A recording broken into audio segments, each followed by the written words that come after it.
चलो ठीक है, स्टार्ट करते हैं। चलो लास्ट हम लोग कहाँ तक पढ़े थे? इनर क्वालिटी पढ़ चुके थे ना। अब हम लोग क्या पढ़ेंगे, उसमें कट हो गया था। अब आओ सुपरलेटिव डिग्री। देखो सुपरलेटिव डिग्री से पहले भी क्या लगाओगे? आर्टिकल क्या लगाएंगे? द। देखो सुपरलेटिव डिग्री सेंटेंस में कैसे पकड़ोगे? ऐसे मैंने एडजेक्टिव पार्ट पढ़ाया था, तो उसमें डिग्री पढ़ाई थी कि नहीं? डिग्री ऑफ कंपैरिजन याद कीजिए, जिसमें सुपरलेटिव डिग्री से आप कंपैरेटिव डिग्री, कंपैरेटिव से सुपरलेटिव, पॉजिटिव से सुपरलेटिव, सुपरलेटिव से पॉजिटिव डिग्री, इस तरह से बना के देखे थे ना। बस याद रखना, जिस मतलब एडजेक्टिव के पार्ट में देखो, या तो पहले MOST मोस्ट मिल जाए, समझ पा रहे कि नहीं पा रहे, या फिर आपको BEST बेस्ट मिल जाए, समझ जाना। और इसके बाद क्या हो, एडजेक्टिव फॉर्म में, तो वो सुपरलेटिव डिग्री का फंक्शन करता है। या किसी पॉजिटिव एडजेक्टिव में आप क्या जुड़ा मिल जाए, EST, तो भी वो सुपरलेटिव डिग्री का काम करता है। क्लियर हो गया? इससे पहले हमेशा क्या लगाओगे? आर्टिकल द लगाओगे। आर्टिकल क्या लगाओगे? द। जैसे क्वेश्चन कहेगा fill in the blanks, fill in the blanks he is, मैं लिखूँ he is, fill in the blanks, उसके बाद लिखेंगे best boy of this class, of this class. तो आप खुद बताओगे ये जो गुड का सुपरलेटिव एडजेक्टिव है कि नहीं, बताओ, है ना? गुड, बेटर, बेस्ट याद कीजिए। ए ऑप्शन देगा आर्टिकल में, बी ऑप्शन में देगा द, सी ऑप्शन में देगा आर्टिकल एन, और डी ऑप्शन में देगा नन ऑफ दिस। बताओ किसके साथ जाओगे? तो आप समझ आ गया किसके साथ जाएंगे? आर्टिकल द के साथ। तो ये बातें याद रखोगे, कोई दिक्कत तो नहीं है। चलो सुपरलेटिव डिग्री कल भी पढ़ा दिए थे, लेकिन वीडियो मतलब स्टॉप हो गया था ना, कोई बात नहीं है। तो बताओ आपको समझ में आ गया कि सुपरलेटिव डिग्री से पहले भी क्या लगाएंगे? आर्टिकल द का यूज़ करेंगे। क्लियर है? क्वेश्चन आएगा तो बन जाएगा। आओ, डायरेक्शन के नाम से पहले भी आर्टिकल द लगाएंगे। याद करो, डायरेक्शन अगर आपको बनाना है तो बताओ कैसे बनाते थे? ऊपर बताओ नॉर्थ होगा, तो नीचे ऑटोमेटिक क्या लिखोगे? साउथ लिखोगे। इधर क्या लिखेंगे भाई? वेस्ट। तो इधर क्या लिखेंगे? ईस्ट। और जब इसी के बीच में बनता था, क्या बनाते थे? नॉर्थ ईस्ट, और इधर बनाते थे साउथ ईस्ट। क्लियर होगा? साउथ ईस्ट हो जाएगा, SE लिखा हुआ है शॉर्ट में। और इधर बताओ इसी के बीच में निकालोगे तो नॉर्थ वेस्ट होगा, जिसका नाम है शॉर्ट में NW। और बताइए इसी से बीच में बताओ एक और बनेगा जिसका नाम होगा साउथ वेस्ट, और इसको शॉर्ट में क्या लिखेंगे? SW। बताइए 8 डायरेक्शन क्लियर हो गया। तो जितना भी डायरेक्शन का नाम आएगा हमेशा क्या लगाओगे? Article the. जैसे लिखा हुआ रहेगा the north, the south, the east, the west, the south east, the east, इस तरह से आप लगा सकते। क्लियर है? देखो क्वेश्चन कैसे पूछेगा। क्वेश्चन देगा he is going to north. Automatic आपको समझ में आ गया कि बताओ ये डायरेक्शन है। नॉर्थ मतलब क्या समझते हो? उत्तर, और ईस्ट मतलब पूरब, मालूम है ना? वेस्ट मतलब पश्चिम। चलिए तो अब बताओ, पहला ऑप्शन में देगा एन, बी ऑप्शन में देगा ए, सी ऑप्शन में देगा द, और डी ऑप्शन में बताओ नन ऑफ दिस। बताओ कौन सा ऑप्शन सही है? आप किसके साथ जाएंगे? आर्टिकल द के साथ। ऐसे कहीं क्वेश्चन बना सकते हो। क्लियर है? कोई दिक्कत? लेकिन किसी मतलब अब किसी डायरेक्शन में कभी कभी किसी स्टेट का नाम, किसी कंट्री का नाम जुड़ जाए, तब ऐसे सिचुएशन में आर्टिकल द नहीं लगाते। जैसे वेस्ट बंगाल लिखा हो, तो वेस्ट बंगाल तो एक क्या है? स्टेट हमारा, तो द वेस्ट बंगाल नहीं लिखेंगे। क्लियर है? कोई भी आउट ऑफ इंडिया का भी नाम ले सकते हैं, जिससे आप क्या जोड़ दो? डायरेक्शन के साथ किसी का नाम, तब नहीं लिख सकते। क्लियर है? बोलो। अब देखो, अब आते हैं कितना नंबर हो गया है? डायरेक्शन 18 हो गया। अब आए कंपैरेटिव डिग्री के पहले भी क्या लगाओगे? आर्टिकल द का यूज़ करेंगे, लेकिन उसमें हिंट्स क्या मिलता है? ऑफ द टू लगा होगा। क्या होगा? ऑफ द टू लगा हो, उससे पहले क्या लगाएं? कंपैरेटिव डिग्री लगाएगा। ठीक है ना? CD मतलब कंपैरेटिव डिग्री। तो उस कंपैरेटिव डिग्री से पहले हमेशा क्या लगाओगे? आर्टिकल द का यूज़ करेंगे। इतनी बातें क्लियर हो गई? जैसे लिखा रहेगा क्वेश्चन, ही इज़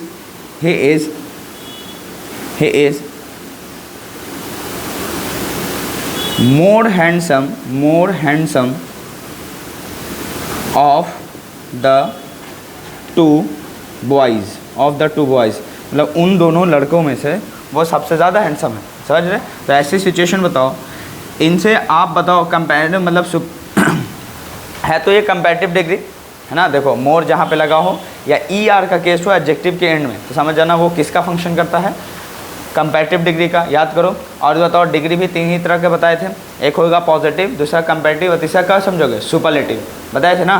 तो चलो ऑप्शन 1 में देगा ए, बी ऑप्शन में देगा एन, सी ऑप्शन में देगा द, और डी ऑप्शन में दे देगा नन ऑफ दीज।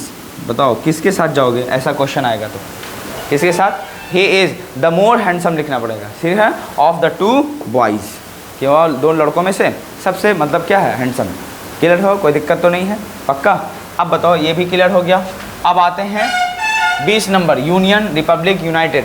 जहाँ पे एंड में मिले उसके एंड में हमेशा क्या लगाओ, जब भी मिल जाए तो ऐसे सिचुएशन में क्या लगाते हो, आर्टिकल द। अब क्यों होता है, यूनाइटेड कहीं भी लगा हो इसका मतलब यूनियन लगा हो, एक ग्रुप संगठन की बात करता, ऑर्गेनाइजेशन की बात करता। क्लियर है, कल बताए थे ना कैसे, जहाँ जहाँ ग्रुपिंग चले समझ जाना आर्टिकल क्या लगेगा, द। बताओ यूनाइटेड स्टेट्स हो, देखो यूनाइटेड या रिपब्लिक कहीं पे लिखा हो या यूनियन लिखा हो, ये एक संगठन, ऑर्गेनाइजेशन की बात, यूनियन की बात होती है, ग्रुप की बात होती है। और जहाँ पे टुकड़ा मिलकर एक ग्रुप बनाए वहाँ पे हमेशा क्या लगाते हैं, आर्टिकल द। यूनाइटेड की बात करता। देखो यूएसए में सारे जो स्टेट्स हैं वहाँ के, जैसे अल्बामा है, जॉर्जिया, आप जाओगे ठीक है ना, तो वहाँ जितने स्टेट्स हैं सब मिलकर एक कंट्री जिसका नाम क्या है, यूएसए को बनाए। जैसे यूके आप पढ़ोगे तो वहाँ सिर्फ ब्रिटेन का नाम नहीं आता, और भी बहुत सारे वहाँ पे कंट्री मिले हुए हैं।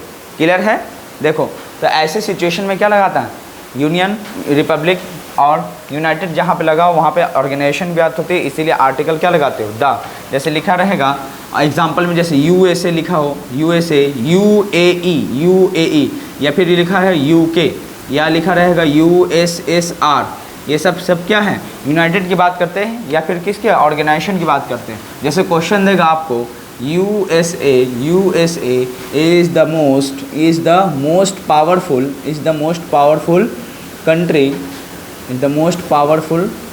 कंट्री इन द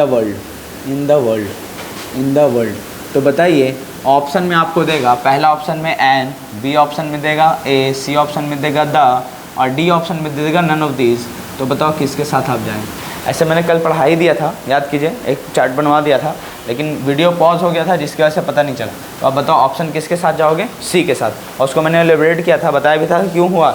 अब बताओ, आप एक्सेप्शन में पढ़ते हो, द बिहार ना लिखे द पंजाब लिख देते है ना। द पंजाब क्यों लिखेंगे, क्योंकि वहाँ पहले क्या था, यूनाइटेड था। जब भारत आज़ाद हुई तो चार्ट मतलब क्या था, ABCD क्षेत्र में बताया हुआ था, ठीक है ना। तो जब उसकी कहानी पढ़ोगे तो तब पंजाब भी क्या था, एक यूनियन, मतलब क्या था, यूनाइटेड था। और जब उसको तोड़ा गया तो फिर हरियाणा भी बना, उत्तराखंड उसी से, उधर से बना है, समझ रहे कि नहीं बना। जैसे आपका पंजाब है, कश्मीर का इलाका सब एक ही था, राजस्थान, बाकी फिर स्टेट बनाया गया, ठीक है ना। चलो, तो उस टाइम में यूनियन बन के था, यूनियन मतलब समझे एक संगठन, ऑर्गेनाइजेशन के तौर पे था पंजाब, इसीलिए द पंजाब तो लिखते हैं एक्सेप्शन में, द बिहार नहीं लिखते, द झारखंड नहीं लिखते, द यूपी नहीं लिखेंगे, द पंजाब लिखेंगे, क्योंकि उस टाइम में क्या था, यूनाइटेड की बात कर रहा था। चलिए, अब ये बातें हो गई। अब आते हैं 21 नंबर पे। हम लोग कहाँ तक पढ़े थे, 20 तक पढ़ चुके थे ना। अब तो चैन ऑफ माउंटेन्स है ना, 20 तक पढ़ चुके थे ना, पढ़ाना था। चलिए यूनियन, अब हेडिंग डालिए, चैन ऑफ माउंटेन्स, यहाँ तक है। हाँ 20 लिखना है, अच्छा हाँ, तो स्टार्ट कीजिए। अच्छा 20 लिखना तो और अच्छे से समझा देता हूँ, अभी जल्दी से लिखो। लिखना, जब यूनियन, रिपब्लिक, यूनाइटेड की बात हो, जब यूनियन, रिपब्लिक, यूनाइटेड की बात हो तो हमेशा उससे पहले आर्टिकल द का प्रयोग करते हैं या यूज़ करते हैं। जब यूनियन, रिपब्लिक, यूनाइटेड, देखो लिखा हुआ है, की बात हो तो आर्टिकल द का प्रयोग करते हैं। आपसे ज़्यादा मतलब क्वेश्चन इससे डीप में जाता नहीं है, 2-3 नंबर का क्वेश्चन ही आता है इससे मोस्ट ऑफ द केस में, इसलिए बस इतनी पढ़ाया जा रहा है, इसी से क्वेश्चन आएगा, समझ रहे। हाँ हाँ, ये तीनों ऑप्शन में से या नन ऑफ दिस आएगा, ठीक है ना। कहीं कहीं पे देखो आर्टिकल का यूज़ नहीं आएगा तो नन ऑफ दिस लगाएंगे, अब बताए थे। क्लियर है, चलो क्वेश्चन लगाना, ये वाला क्वेश्चन लगाओ। जैसे लिखना, USSR, USA, UAE, UK,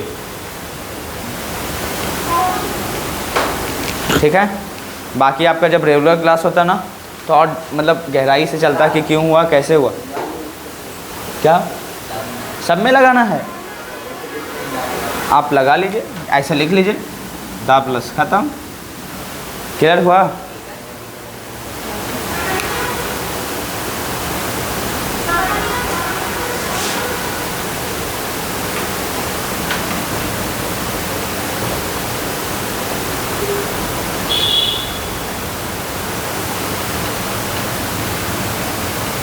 ऐसा भी लिख सकते हो द रिपब्लिक ऑफ इंडिया, हो गया ना।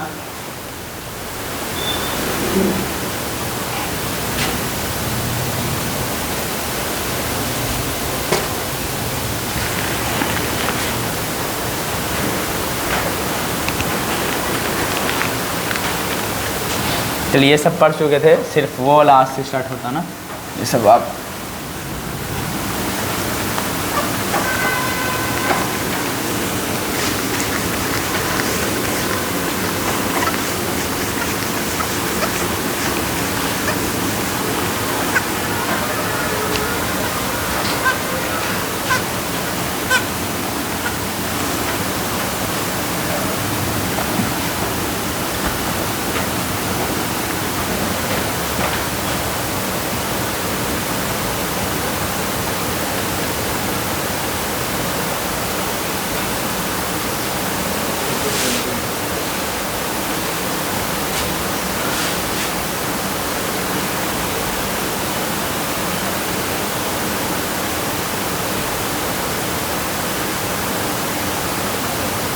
चलिए उतार चुके हैं, हटा दें। अच्छा न्यूज़पेपर ये तो हटा ही देता हूँ, है ना, क्योंकि शुरू में ही पढ़ाया गया था आपको ये वाला कि न्यूज़पेपर के नाम से पहले आर्टिकल द का यूज़ करेंगे।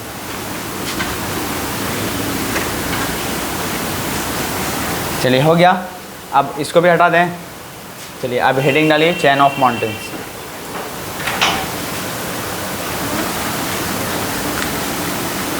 चेन ऑफ माउंटेन्स यानी पर्वत श्रृंखला जिसको बोलते हैं। चेन ऑफ माउंटेन्स के नाम से पहले आर्टिकल द का यूज़ करते हैं, है ना। पर्वत श्रृंखला के नाम से पहले आर्टिकल द का प्रयोग करते हैं। देखो दो चीज़ बहुत फेमस है, आप एक लिखेंगे हिमालयाज़, इससे एक होता विंध्याज़। विंध्याज़ आप हमेशा इससे पहले क्या लगाओ आर्टिकल द, बस इससे ज़्यादा ही इन दो के अलावा कुछ पूछता ही नहीं, ये भी बात है। अगर हिमालय ग्रुप ऑफ चेन की बात आए तो इन दोनों का जिक्र बहुत ज़्यादा करता है। इस पर क्वेश्चन बनाया था, इस लिखा था Himalayas, Himalayas is the longest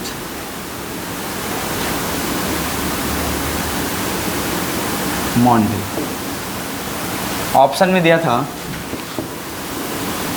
B, option में दिया था ए, सी ऑप्शन में दिया था द, पहला ऑप्शन में एन है, और डी ऑप्शन में दिया था नन ऑफ दीज। बताओ क्या लगाओगे?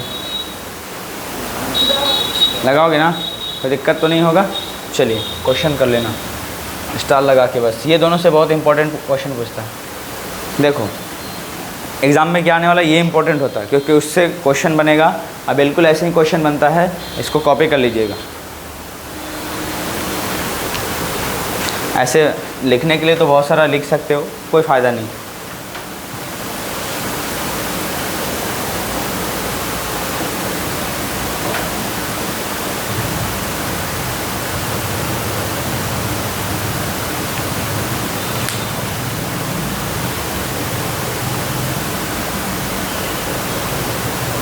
चलिए हो गया। अरे माउंटेन देखो, माउंट लिखा, माउंटेन लिखना।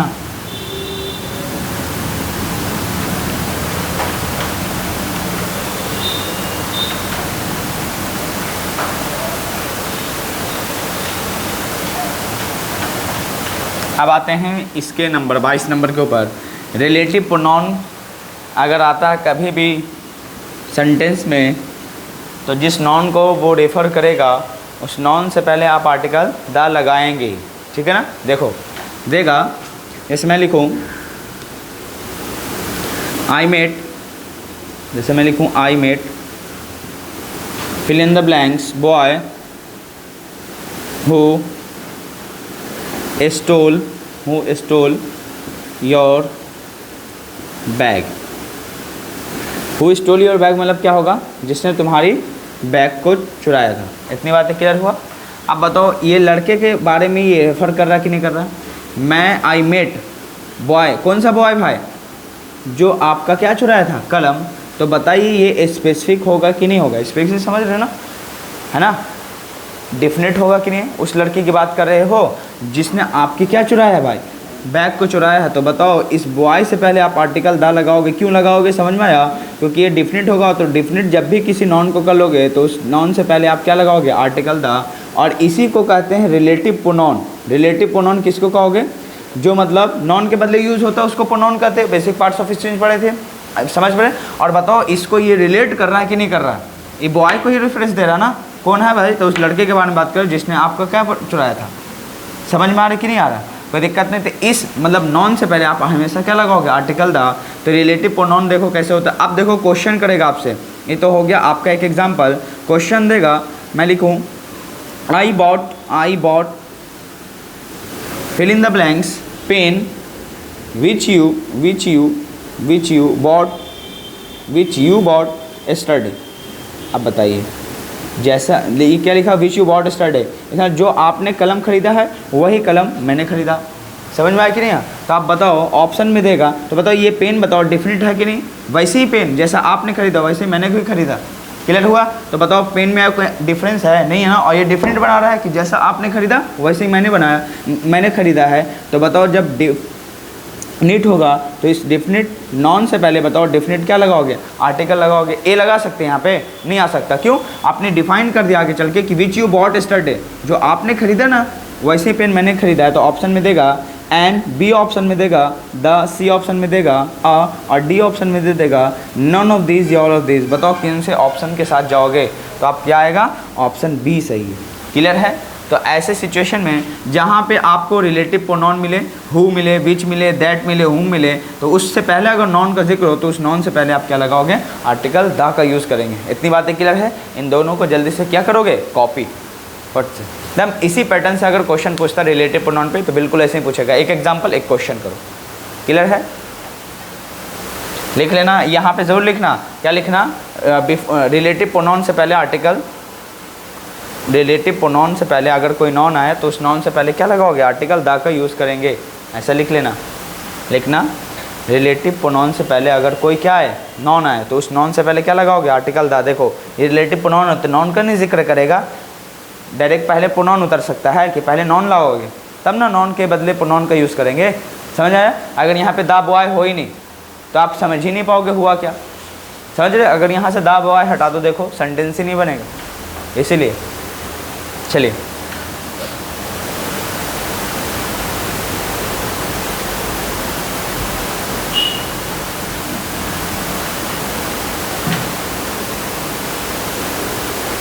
समझ में आया, कोई डाउट।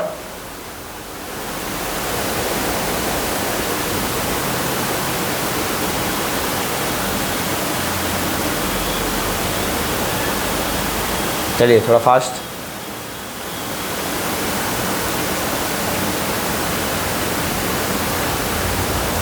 चलिए कॉपी कर लिए, हटा दूँ, वीडियो चल रहा है ना, देख लो तो, पॉज हो गया, चल रहा ना।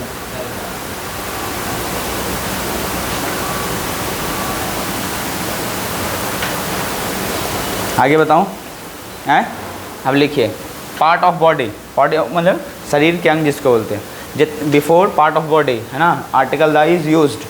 इसका मतलब क्या लिखोगे, जितने बॉडी पार्ट के नाम है ना उससे पहले क्या लगाओगे, आर्टिकल दा का प्रयोग करेंगे। तो आप यूज नंबर 23 में लिखेंगे जल्दी से। देखो अभी बहुत सारा पढ़ना है तो आप थोड़ा फास्ट चलाओ पेन,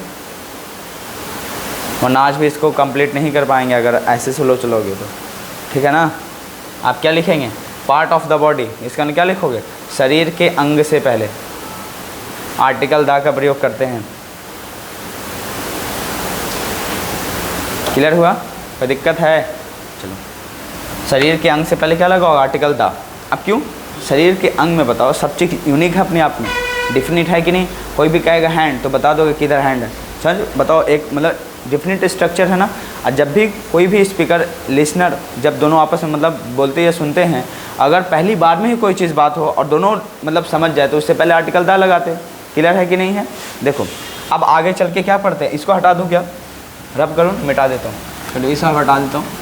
इन दोनों से जो क्वेश्चन जहाँ से क्वेश्चन ज़्यादा उठेगा उसी को मैं आपको पढ़ा के भेजता हूँ। ताकि आप देखें। चलो यहाँ पे ध्यान देना, मैं लिखूँ जैसे क्या लिखोगे, द हार्ट लिखना, ठीक है ना, बॉडी पार्ट जितना भी होगा, जैसे क्या लिखोगे, द हेड, द आई, ठीक है ना, और क्या लिखोगे, द लेग, और अपनी तरफ से बताओ 2 4 5 एग्जाम्पल खुद से देख सकते हो, क्या लगाओगे, द हैंड, और क्या लगाओगे बताओ, हाँ जो भी होगा आप लगा सकते कि नहीं लगा सकते, क्लियर है। जैसे इस पर क्वेश्चन क्या बनेगा, जैसे मैं लिखूँ ही, हिट का मतलब क्या होता है मारना, सेकंड फॉर्म भी होता है ना हिट, तो क्या होगा, ही हिट, उसने मुझे मारा, ही हिट मी, ही हिट मी मतलब उसने मुझे मारा, on, fill in the blanks, फिर लिखेंगे लेग,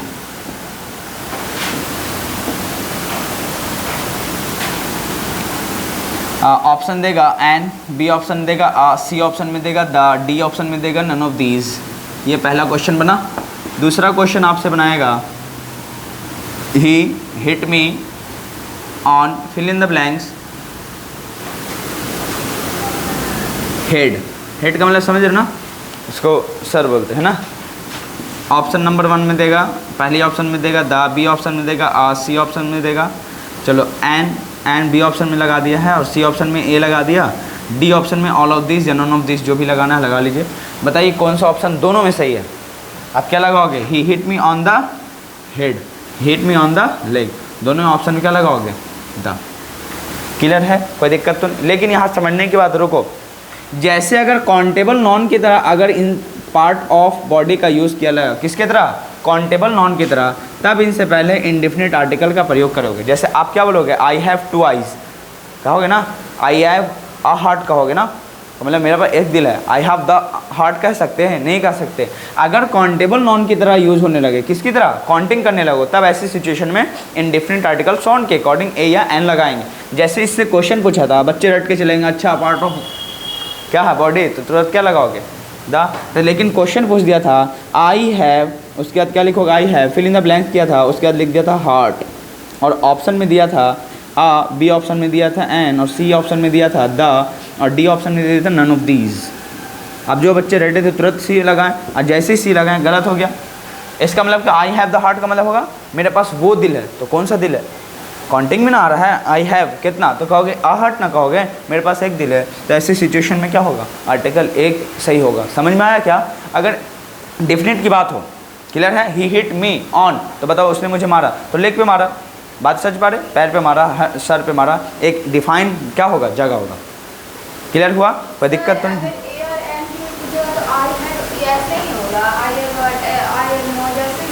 आई हैव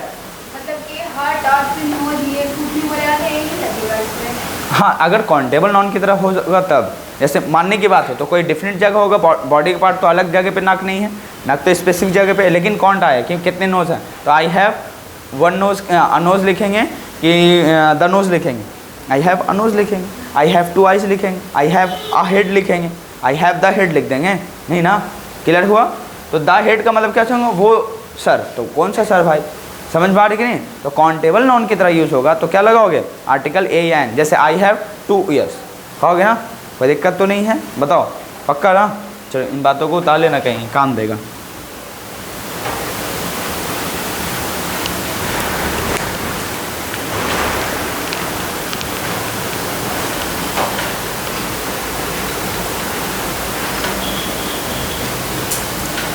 इसी से वो क्वेश्चन आएगा ही, इस पैटर्न पे ऐसे ही पूछता है।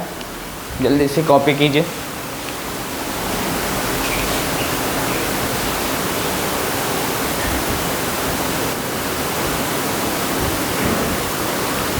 चलो हो गया ना, हटाओ इसको।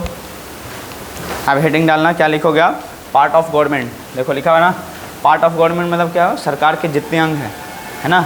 उससे पहले हमेशा क्या लगाओगे, आर्टिकल द। जैसे इसको हटा दो फिलहाल, कोई दिक्कत तो नहीं होगा, इनको हटा दो।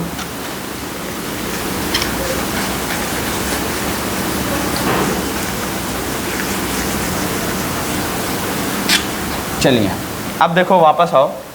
गवर्नमेंट के अंग सबसे पहले मैं जुडिशियरी को ले लेता हूँ। जुडिशियरी का समझोगे, जिसको आप जजमेंट कहते हो ना, जज लोग, जुडिशियरी द जुडिशरी बोलेंगे। क्लियर है?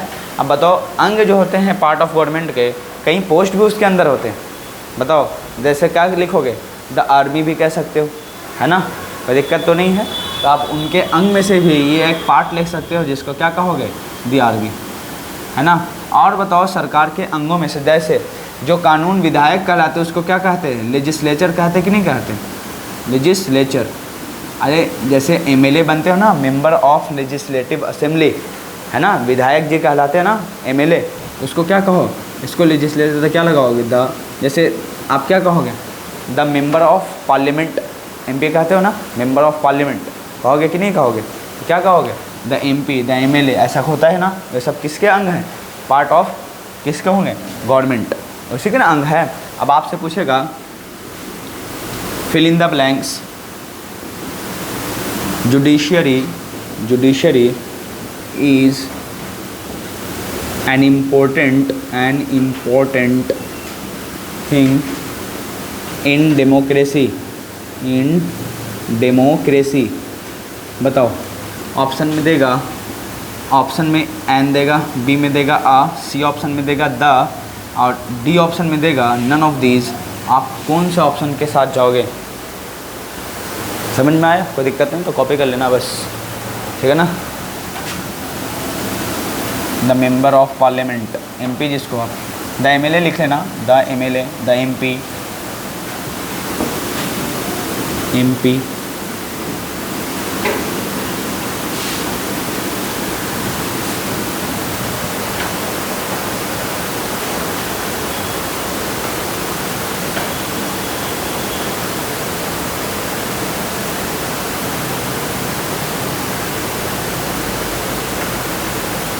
क्या ना।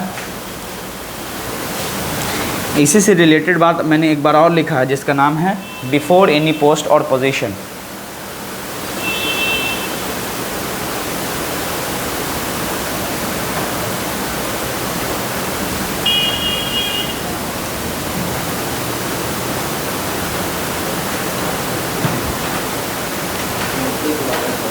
है क्या है, वोवेल साउंड है, एमपी नहीं, जैसे लिखने की बात आएगा तब। अब देखो मैं, चलो ठीक है, इससे क्वेश्चन अगर थोड़ा सा और डीप ले जाएं, चलो अच्छी बात है। देखो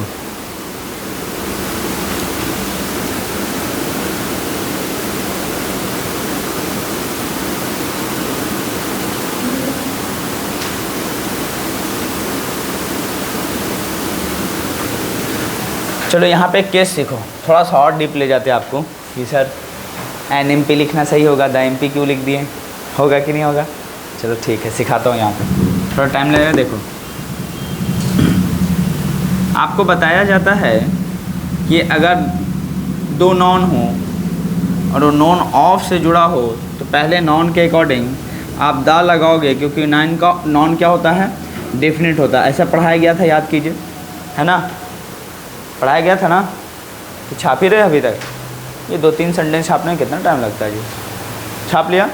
अब देखो यहाँ पे वापस आओ, क्या आप लोग ऐसा पढ़ते हो कि नहीं पढ़ते हो कि अगर दो नॉन अगर ऑफ से जुड़ा हो तो पहले नॉन के अकॉर्डिंग क्या लगाओगे, आर्टिकल द। जैसे लिखे हैं द बॉय, ऐसा लिखते हो कि the boy of this class, होगा ना। इसका मतलब ये नॉन है ना, भले ये नॉन के साथ एडजेक्टिव बन गया, लेकिन ये बताओ प्रीपोजिशन बना जो ऑफ से साथ जुड़ा हो, ये बताओ नॉन है, तो इससे पहले आपने क्या लगा दिया, आर्टिकल द। और इस पहले मतलब नॉन के अकॉर्डिंग भी वर्ब का सिलेक्शन करते हो, यहाँ पे क्या लगाओगे, इज़, है ना। The boy of this class is intelligent, यही ना लिखेंगे, सेंटेंस तो बन गया। मतलब इस क्लास के स्टूडेंट जो हैं वो क्या है, सॉरी लड़का क्या है, वो इंटेलिजेंट है, तेज़ है। बताओ अब यहाँ सिंगल लड़के की बात है कि नहीं है, कोई भी एक लड़का की बात है। यहाँ पे अगर बॉयज़ होता ना, बॉयज़ मतलब सभी लड़के की बात हो गई एक से ज़्यादा, तो यहाँ पे बताओ आर लगाते कि नहीं लगाते ना, तो दिक्कत तो नहीं होता। चलो बात, लेकिन यहाँ पे मैं सिंगुलर मानता हूँ इसलिए इस लगाया क्योंकि सेंटेंस को गड़बड़ नहीं करेंगे। अब बताओ ये इकलौता बॉय का बात है कि नहीं, क्लियर हुआ। अच्छा ठीक है, मैं आगे चल के ऐसी सेंटेंस लिख लूँ, the M P of this district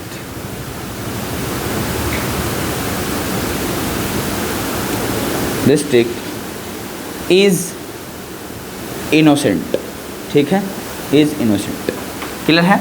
अब बताओ फिर इस मतलब डिस्ट्रिक्ट के एमपी, एमपी का मतलब क्या समझोगे,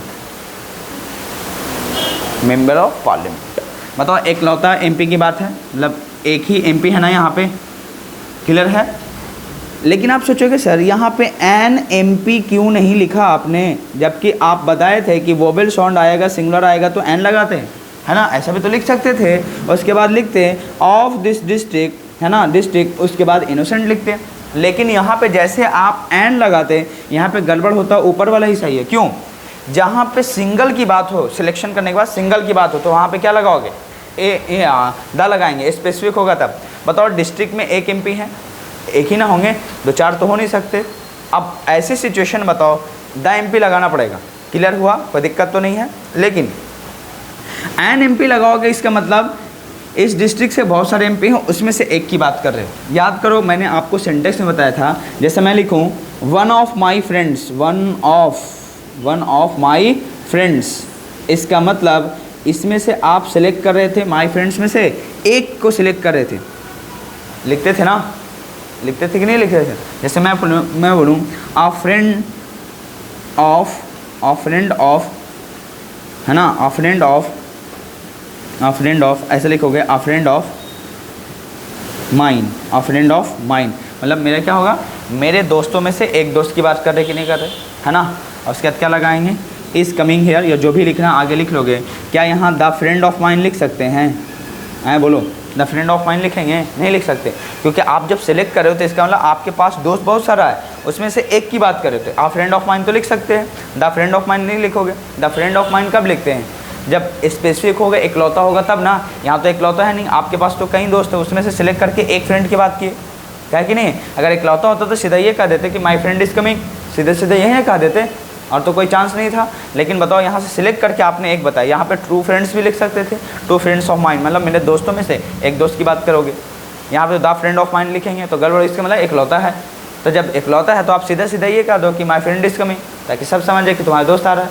ऐसा लिखने की क्या जरूरत है तुम्हें, क्लियर है। तो इसलिए आप बताओ ऑफ के बाद द लिखना भी गलत होगा, कब, जब ये इकलौता नहीं होगा तब, समझ रहे। अगर इकलौता रहा तब ठीक ठाक है। अब खुद बताओ यहाँ पे द एमपी लिखना है, the MP of this district, सही होगा, क्यों, इकलौता है, डिस्ट्रिक्ट के अंदर इकलौता। लेकिन एन एमपी ऑफ डिस्ट्रिक्ट का मतलब क्या होगा, डिस्ट्रिक्ट में बहुत सारे एमपी, उसमें से एक, तो कैसा अभी है, ऐसा नहीं ना, तो इसलिए सेंटेंस क्या होगा, गलत। अब बताओ मैं लिखूँ द मेंबर, ऐसे लिखता हूँ द मेंबर ऑफ, अच्छा ऐसे लिखता हूँ ही इज़, मालूम चला मैं लिखता हूँ किसी भी पर्सन का नाम ले लो, मैं क्वेश्चन लिखता हूँ